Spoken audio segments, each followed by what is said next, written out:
New Artist Spotlight Podcast.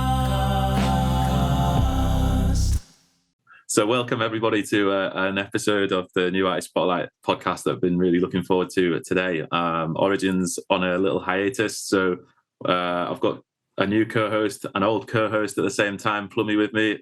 Good to see you again, mate. Great to see you and everybody here.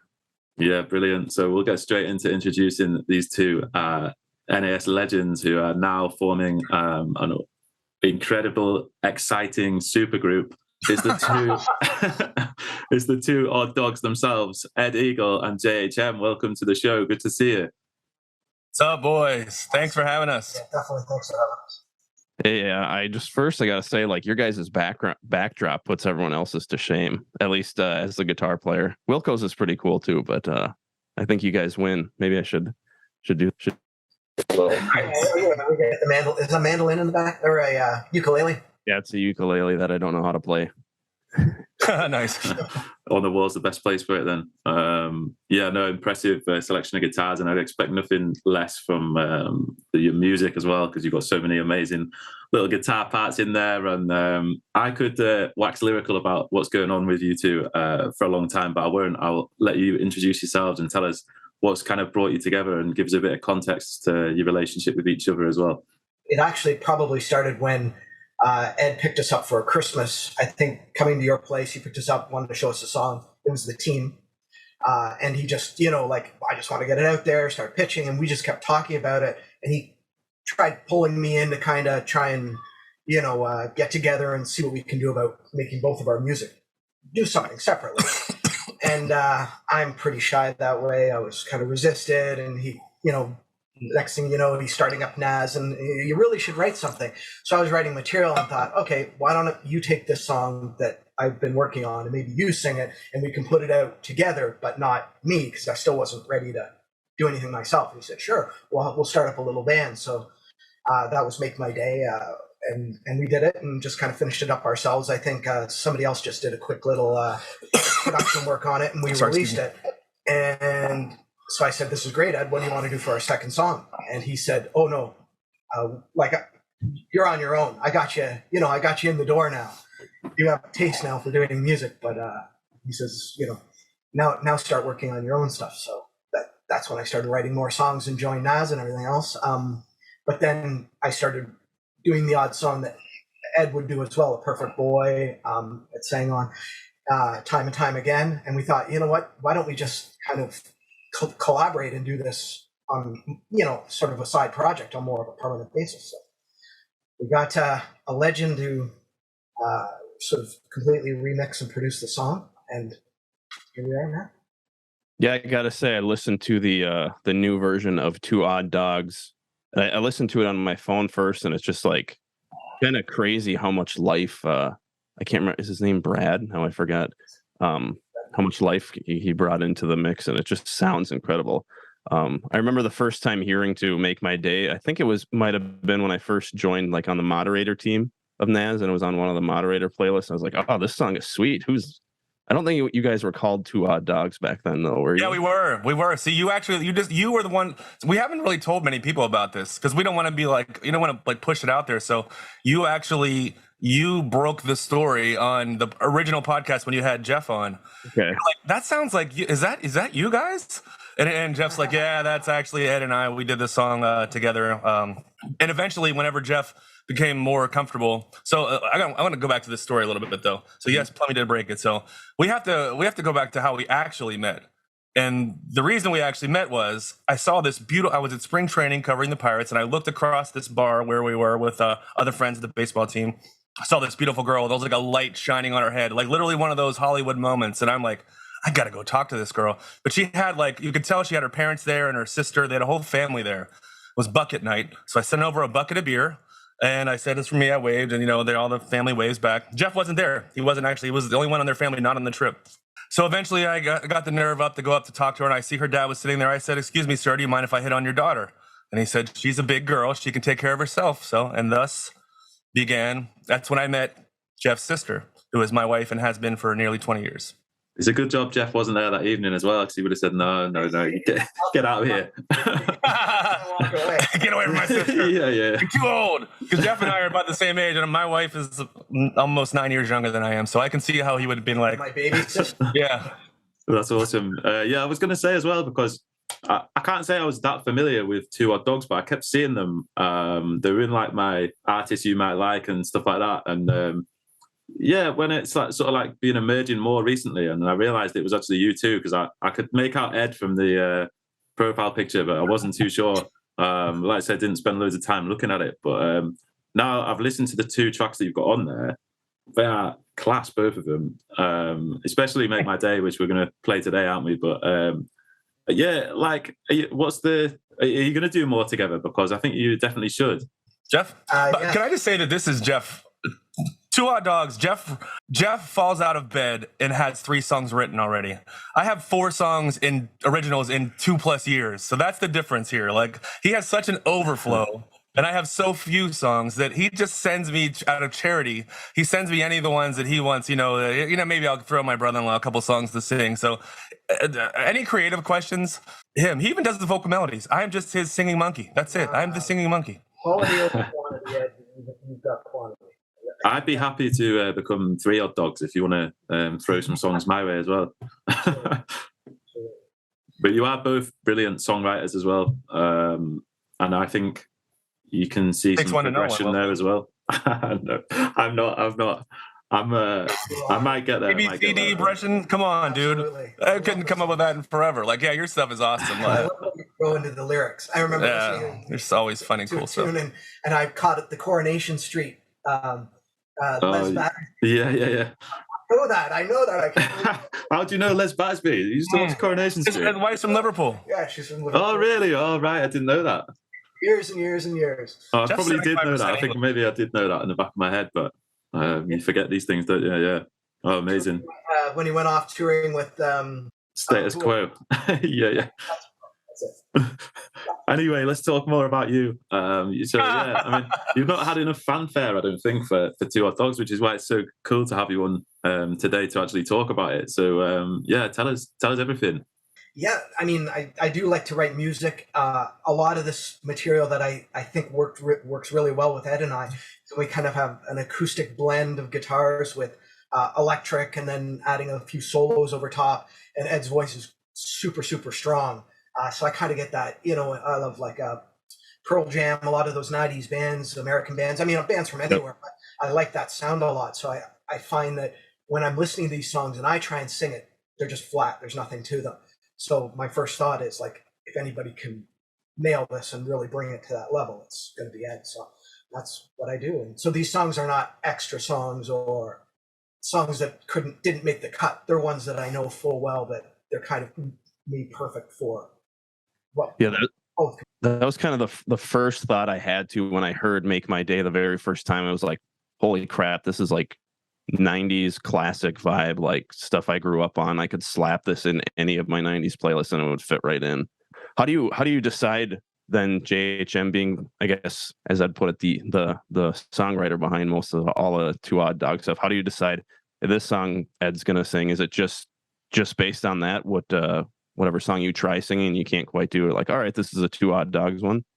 It's the sound, I think, the song and the sound. But a lot of what I write, I think, is either, I don't know, it's I don't know whether poppy is the right word or alternative or like those kind of ones I know that are suited. Like, I do like to write different styles of music, but it's, I think, specifically that kind of style that we both have.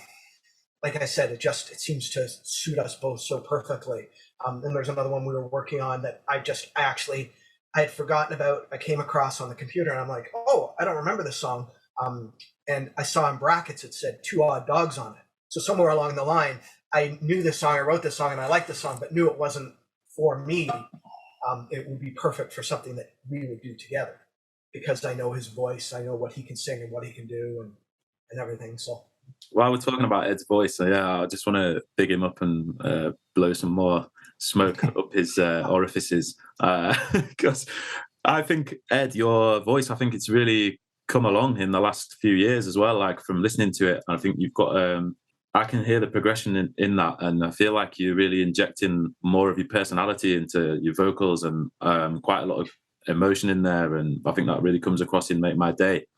And it's such a smooth, like velvety quality you've got as well when you're doing it. Like, yeah, don't just point at him. No, you're too modest. You want to hear something really funny? There is, we did this song July 2020, so it's actually right. This was the first one that got me to like, yeah, because the songs that I write, I keep them within like my comfort zone, right? Even the songs I cover, like Superstition, Plush, they're in that range, right? He makes me go, oh, wouldn't it be something? You know what I mean? That's so low. I would never do that. It end with Make My Day, like really like big. Like I don't write like that. Like that's something that he did. Can I interject for 1 second? Yeah, of course. I happen to have the person who did the album art for the new version of Make My Day. She's also sung harmonies on a few of my songs. She did the Christmas song with her Uncle Jeff and I. The one and only, the super talented Miss Cora Leela Eagle. She is also one of the biggest fans for all of our music. She, no offense, Wilko, but she loves Plummy. So you're actually getting to meet Plummy, and she misses Fred too. Fred doing the intros, hello everybody, this is the new Artist Spotlight podcast. She's like, what did you say? It sounded like you have to talk in the microphone. It was like British. It was like Narnia. You said, yeah. Like it sounds Narnia. like he could be in Narnia. Yeah, he was good. I think Fred went to Narnia.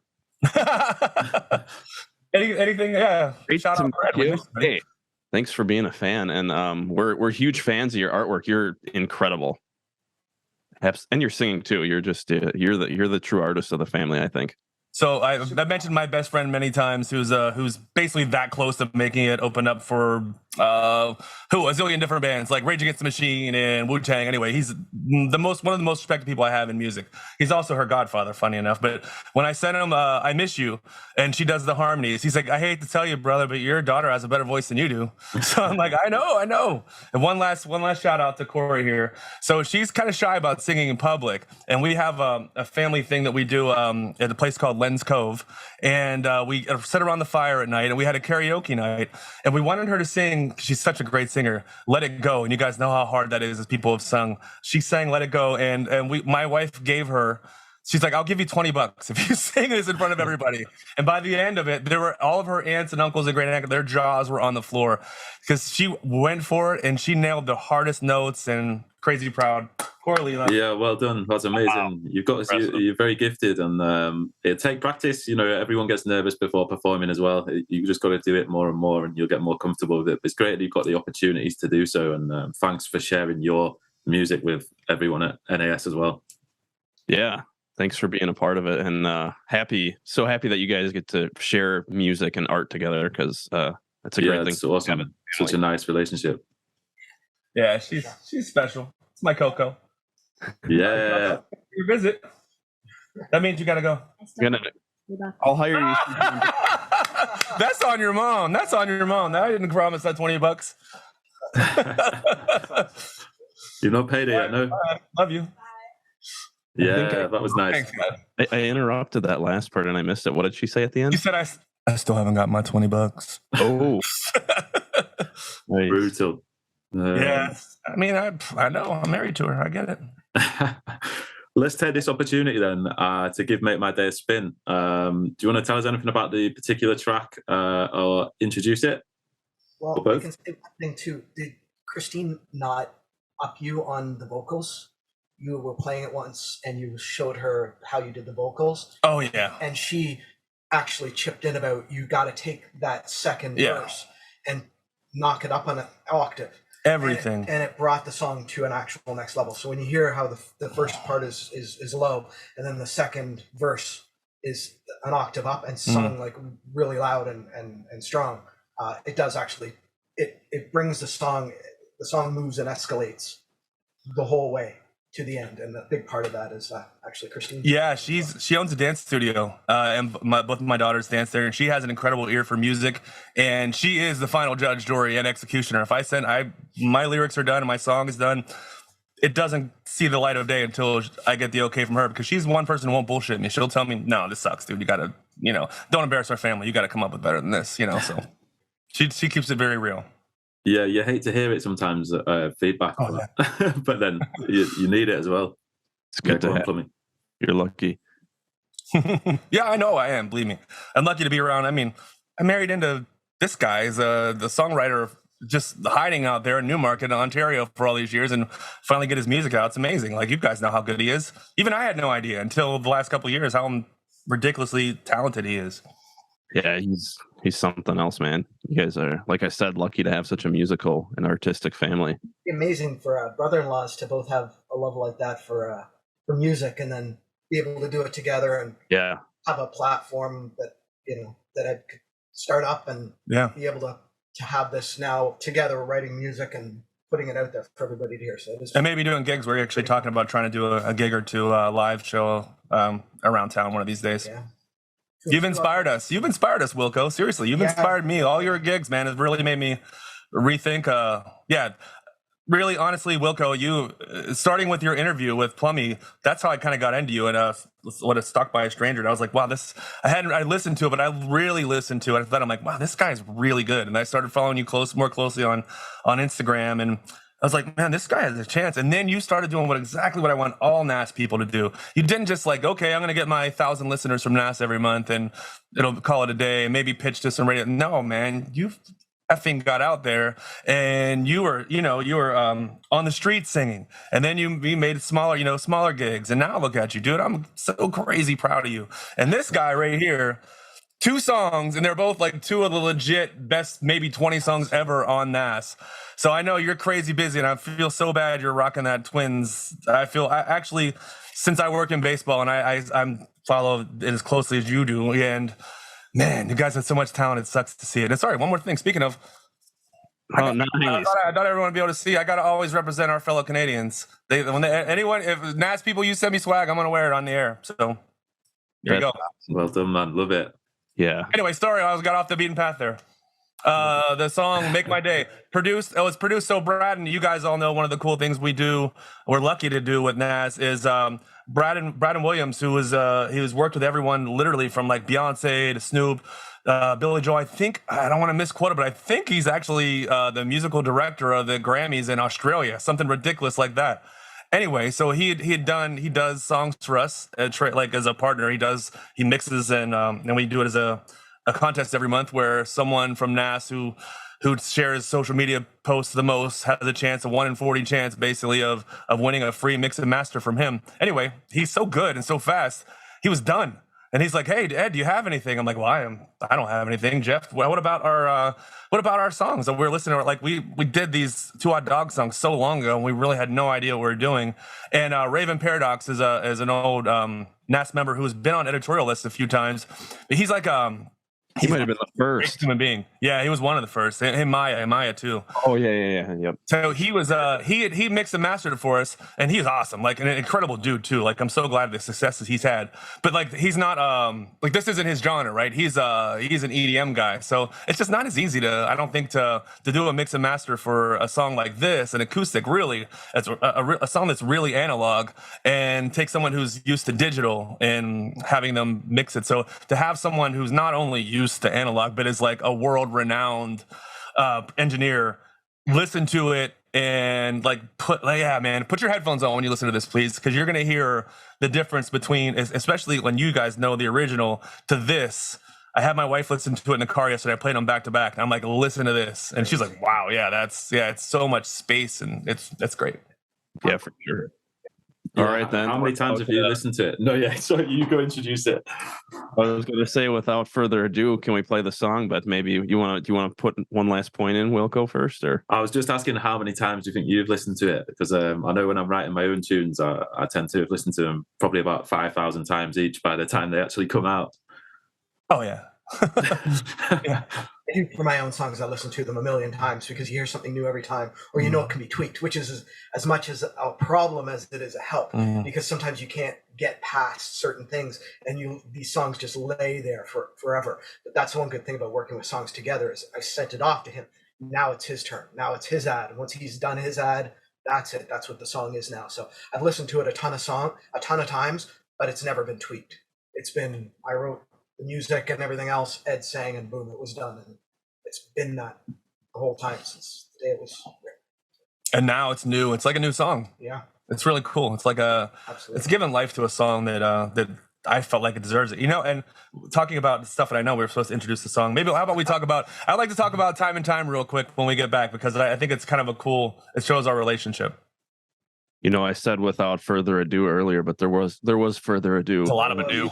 A lot of ado, more ado than I've ever had in my life. But how about now? Should we go ahead and play the song now, guys? Are we all ready? We're ready. All right. Well, now, finally, without further ado, here is the remixed, remastered, reproduced, brand new version of Make My Day by these two odd dogs right here.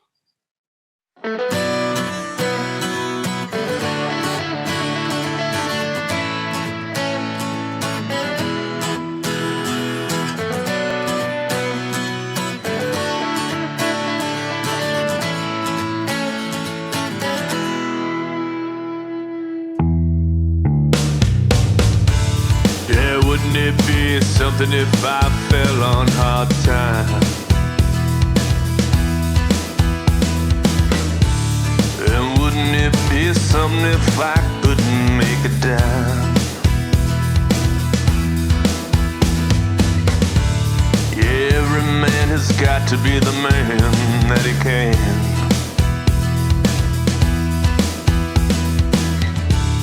And every day I've got to make it where I can. But I wouldn't walk away, I wouldn't stop at nothing along the way. No, I wouldn't walk away, I wouldn't stop at nothing. I make my day. Yeah, wouldn't it be something if I crossed that line? I turned the corner and never let it cross my mind. And I notice no one ever calls in vain. But I know I heard a voice that was crying out my name.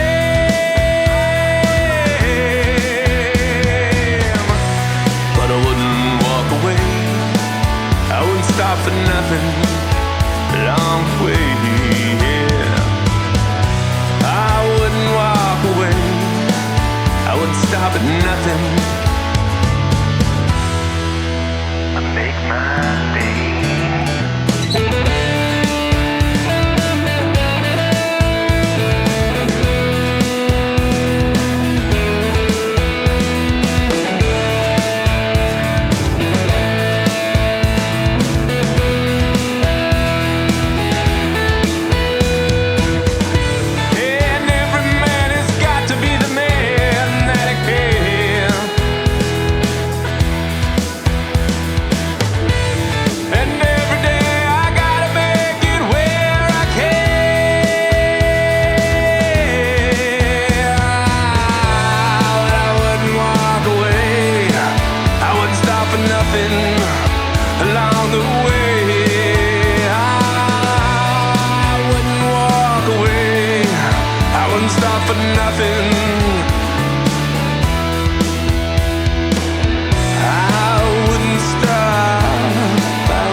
That is an awesome tune. Yes, thank you for letting us It's all play that. Jeff.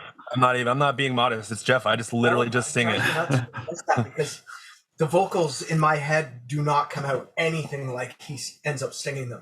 So the song would just be here. You know what I'm saying? Like the song would just be flat, and they're not. He brings them to the next level. He does. He puts his own twist on it. The electric guitar in the chorus, was that there in the original mix? Yeah. It was? Okay, so it just sounds like way punchier and louder now. I mean, what he did to the drums, because I'm listening to these drums and I'm hearing like toms going across my head, And I'm like, I didn't hear that before. And then I'm listening to the guitars and I'm like, I didn't play these, did I? And I'm like, I know I did. I mean, I know I played them, but they do not sound like, you know, that's when you actually get back and reflect on something and go, oh, we didn't do too bad, actually, you know. But because you layer up these guitars to make them sound fuller, and what he did is separate them all and kind of gave them their own space and their own flavor. And when he did that, it just changed. It changed the dynamics. It's big. It's big now. Yeah. One of the cool things I like about this is, Plummy, you'll know this as a fellow guitarist. Guitar players are show-offs. I can't play 2 Odd Dog songs on guitar. I mean, I could play them, but it wouldn't be like what Jeff does, and it would be me wanking, because that's what I do. I'm a guitar wanker. I am. Well, you are too. We all are. We are. When you play guitar, and you've been playing guitar for long, Jeff's been playing too, but he likes rhythm, so he keeps the rhythm. And what I love about our 2 Odd Dog songs, I was telling my wife this earlier, Jeff's solos. They're like, I could never write a solo like that. I don't have the patience in my brain, in my hands, anything to do that. Like, I don't know. It's just like a really, I think, Bill, you could have an appreciation of this, how just like taking those notes and not forcing it, not making it fast, not too fast. He just like, I love it. I love his time and time again solo. It's one of my favorite guitar solos on all of NAS. I love it. It's just, I don't know. I don't even know how to describe it. It reminds me of kind of like the Boardwalk Empire, the intro to that show. It had that like grindy guitar, and it was kind of slow and harsh, and I love it, man. So we were talking about time and time again. So we did that too way back when, like 2 years ago, right, Jeff? It was a while ago. It was a while ago. It might have been early 21, maybe late. Yeah. Anyways, it was in my head so he shelved it. We never produced it. We never put it out because he started putting out his own stuff. So it was, and I sing that song to myself way more than I ever sing my own songs. Time and time, it's in my head every time I go to the bathroom. I'm like, dude, we gotta, like, come on, how are we gonna put this song out? We gotta put this song out. It's got, like, other people have to hear it. If it's stuck in my head, and we all hear thousands of songs a month through NAS, like, if that song that's never even come out, it's only been sung in my DAW, basically, if that's still in my head 9 months later, we gotta get this out there. So I'm hoping, we haven't really talk to Brandon, but it'd be cool if he can remix that one too, because that's probably as my favorite of the 3 actually so far, or not including the 2 new ones. Or I don't know. I shouldn't break the news. Did you want to tell them that we're working on new stuff? Yeah, we have 2 new ones. One of them was, like I said, it was a song that I came across, just had the brackets 2 Odd Dogs, so I obviously somewhere along the lines knew that it would suit us well. And then there was another one I wrote last Christmas, and I thought I would put it out, and I thought it would have some success. And I know my voice is just not suited for it. And it's another one that has the acoustic and the electric kind of blending over top. So both of those songs I think are perfect for he and I to do together. So hopefully we can, and those songs are like 90% done. So. The 10%, the 10%. I've just been crazy busy. I started working on one of the songs Thursday. I got like 1 scratch vocal down. Still, it's Sunday. That's all I've done so far. So it's my fault. I'm trying. I'm trying. No rush. Well, Jeff, you got to get some of your vocals in there too. I mean, I know. That's what I was thinking too, harmonizing, right? I did on Time and Time Again. Is that doing the high harmony? Perfect Boy, yeah. Perfect Boy. He's in the second version. So are you guys going to re-release that one under 2 Odd Dogs then? Mm-hmm. Yeah. Okay. Perfect Boy is coming out probably in a week or 2, right? Yes. Oh, I'm not sure when this podcast comes out. It might come out in between the weeks of those songs come out or something. So anyway, you'll be having a lot of and we're F it. We're not pitching it. We're not pitching it to Spotify. We're not pitching it anywhere. Like, we'll send it to playlists and that kind of stuff. Whoever picks it up, whatever it does. This next song that I'm working on, we were on this. So how cool is it to see Billboard, by the way, that article about them showing how Paola is basically running their radios. We've known it. We've been saying it on NAS since day one. I've actually have a new song that's almost exactly like this to all 3 of them, to the labels, to the streaming services, and to the radio station. So I call them all out. I'm looking forward to putting that one out too. I'm pretty irritated with it all. Good. Yeah, I think any musician is, right? Yes. Except, I mean, those at the top 0.0001% who are, have the money to. Fitting anybody else have us have success. No. That's why we got to do it together. That's the way. I mean, that's the way it's been since day one with NAS. No one else gives a shit about us. It's us. We got to lift ourselves up. 100% agree, man. 100% agree. So back to 2 Odd Dogs, or Make My Day real quick. I think what's kind of cool is from listening to Ed stuff and then J.H.M stuff, and then coming back to 2 Odd Dogs. you know, if I had listened to Make My Day original the first time, I might have thought, oh, maybe that's Ed playing electric guitar. He's the electric guitar, but I could just totally pick out it's your style now too.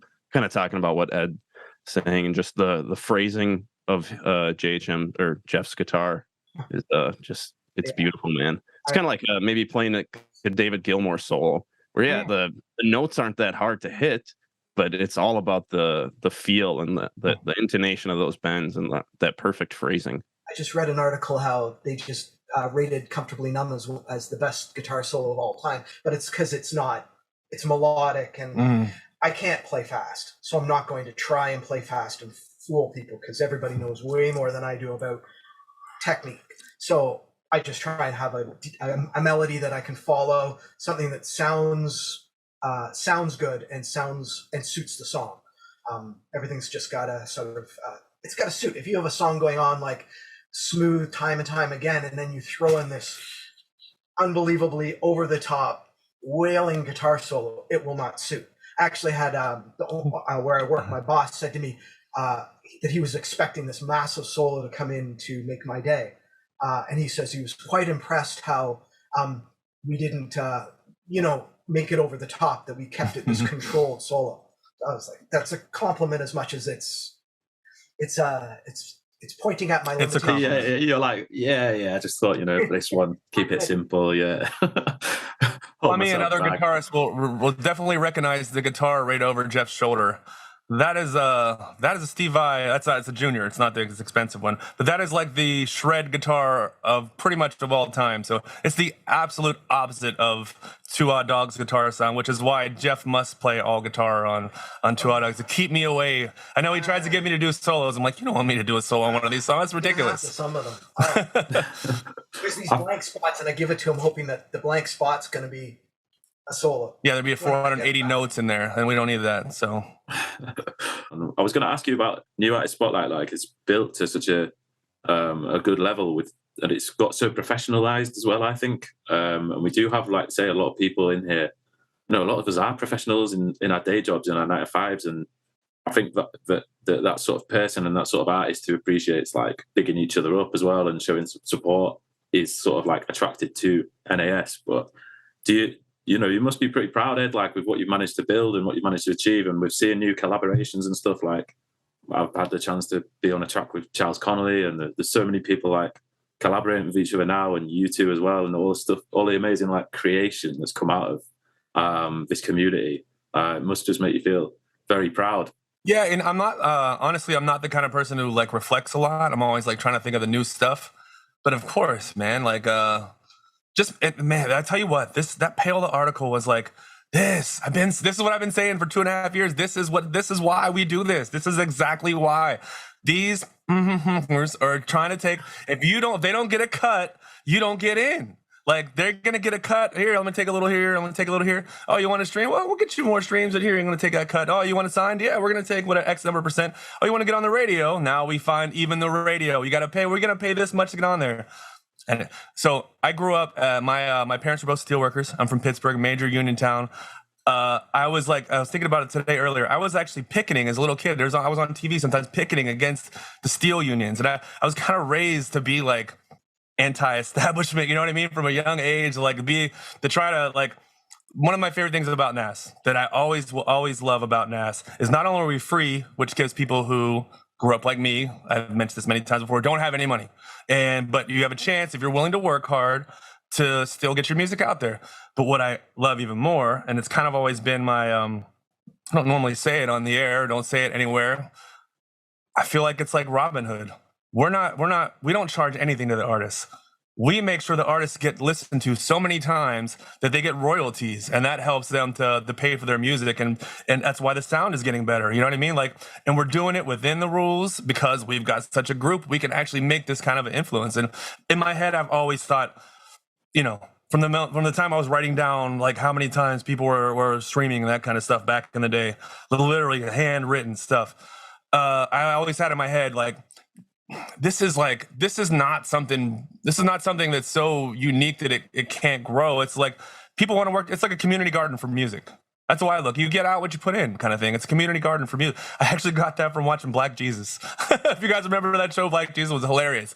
Part of that show was the community garden, and I had that in my mind, like, yeah, the community garden. It just makes so much sense. Let's do a community garden thing, like community garden, Robin Hood kind of vibe is how I felt it was. So to see that billboard and prove that, you know, the lords are still trying to hold us down in all three aspects. Like the only way you can really get through, sadly, is to have some kind of song that you know that goes viral. So that's where we're gonna be working on that too. Like that's in our heads for NAS long term, is how do we get viral clips out there? How do we take sections of our best stuff? Like do this. We want to do this. We want to keep it real and keep legit and have like articles and reviews and podcasts, but also get viral clips out, because once one of us breaks the ice, we are all so interconnected that it, you know, they always say, you know, a rising tide lifts all ships, and that's been another motto for us. Is it's gonna happen, and we have so much talent now. You listen to our top 20. I think it's almost more likely that we will break someone than we won't at this point, because we have so many people listening. We have so many people who are just really good. I really do sincerely think it's gonna happen. So. I think the cool part over time too is what we've seen is that because of the community aspect and the helpful nature of NAS, it's kind of weeded out the people who are less apt to follow that sort of thinking. And you know, all the people now are just so helpful, and it's just cool to see that over time NAS has weeded out kind of the bad eggs. Like I remember when it first started, there was a lot more drama in the Instagram chats and stuff. I mean, there's still there was much more selfishness. You know what I mean? Like I've always had to be like, I'm not trying to make this all about NAS and Ed and shit, but I've always been aware we still have people who want to bring money into it, and that just spoils it, man. It's like dropping a fly into the soup. We have to keep money out of it, or it changes. So that's been the big thing. And early on, you were talking about selfishness. It was people wanted to do things for themselves rather than NAS. And I tried to be an example of, listen, I'm hardly releasing music because I want to see NAS go off first. Like, no, I'm not asking anyone else to do that, but I'm saying let's all at least put a little bit of our time towards the greater good, because it's going to help you. Like, you by yourself can only do so much. Jeff and I, absolutely, Bill, Wilko, all of us, we can only do so much by ourselves. But what do we have? 759. I sent it all at everyone message today, and I was like, "Are you sure you want to send to 758 people?" I'm like, "Yeah, that's awesome." But I know that not everyone's as active. We have a lot of people who are on breaks and that kind of stuff. But you know, it's how many active? 400, 500? I don't know. I've lost track.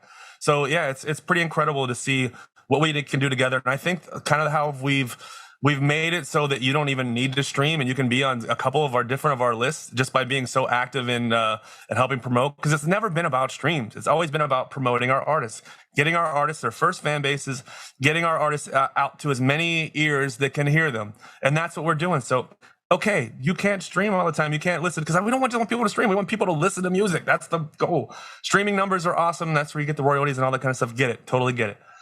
I want people to listen to the music, vote for their favorite songs. We're like a dozen radio stations now that play the NAS Top 20 multiple times per week. We're getting it out there every day. You know, it gets a little bit bigger and we get a little wider.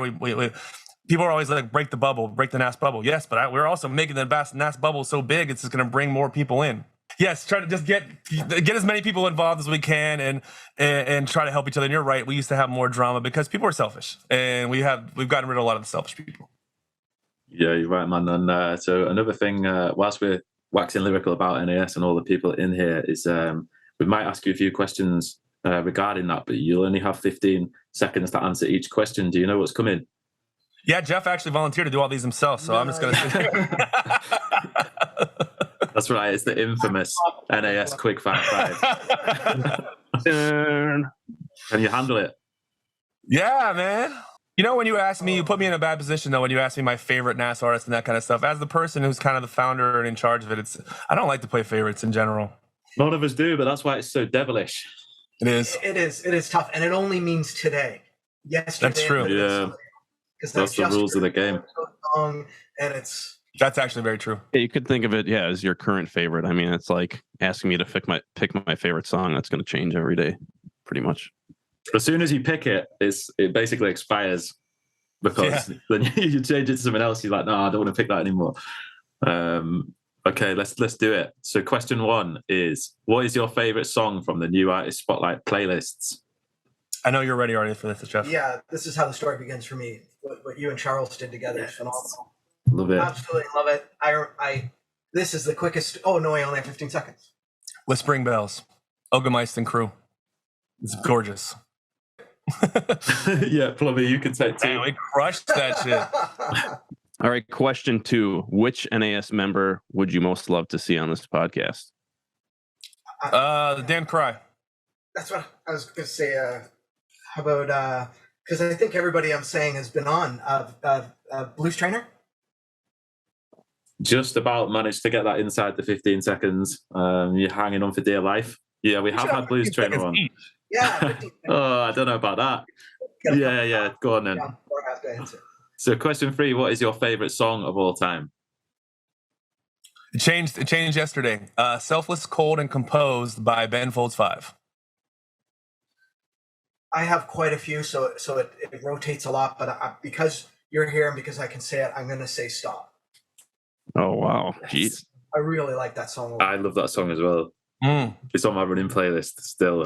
Jane's Addiction song? The Jane's Addiction song? Stop? I love that, man. The guitar riff is amazing in that song. What was that one called that you said, Ed? Selfless, Cold, and Composed. It's a read the lyrics, man. If you've ever been through a divorce or a bad breakup, or it's the ultimate. No comment. No, I always try and listen to the ones that people say that I don't know, and most of them are rubbish.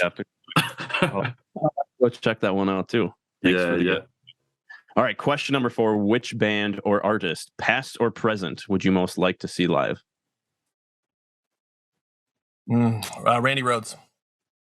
Oh, like we're talking, like not NAS. No, NAS. It would have to be the Beatles, but the later Beatles. Let It Be, Rooftop. Yeah, Rooftop. That was Abbey Road. not something where they're playing double tempo because they can't even hear themselves because of everybody, all the screaming bands. Something, yeah. Have you watched the Let It Be on Disney? Yeah, I thought it was awesome. I've watched it twice. Hold on, Jeff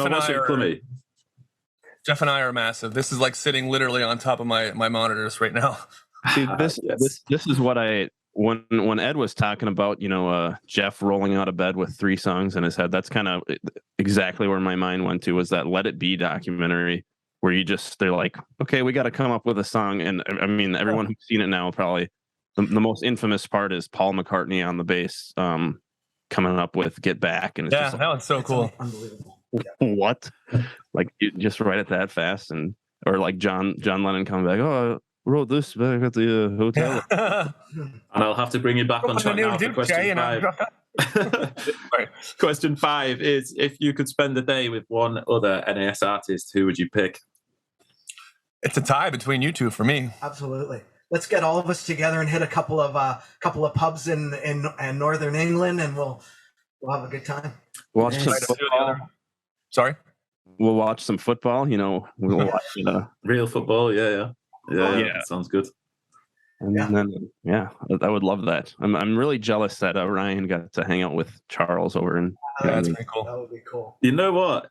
I could, if we actually be up for coming over, I could book a venue and we could do like some sort of NAS. Have a gig, have a festival. I would be 100% down.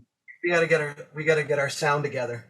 Yeah. Once we do that, I'll be over before too long, anyways, because my wife, his family there. Charles is a drummer. We got to convince him to get out there and play some drums live. Yeah, we could do that. We've got to convince him to come to the north first. Yeah. For him, I was wondering if he was going to be at your lunch. I don't know that he's allowed to do that. Yeah, exactly. Yeah. But yeah, if I'm ever down in London, I want to go and see that guy because. We all love Charles. It's hard not to. And you talk about a guy who's completely dedicated. He's definitely one of the pillars. Yeah, dude is an artist for sure. He's amazing. You listen to his songs, man. There's so much going on. I can't believe the level of funk that dude has. And like, it's your birthday. Like, come on, that's funky guitar. I love, and the bass.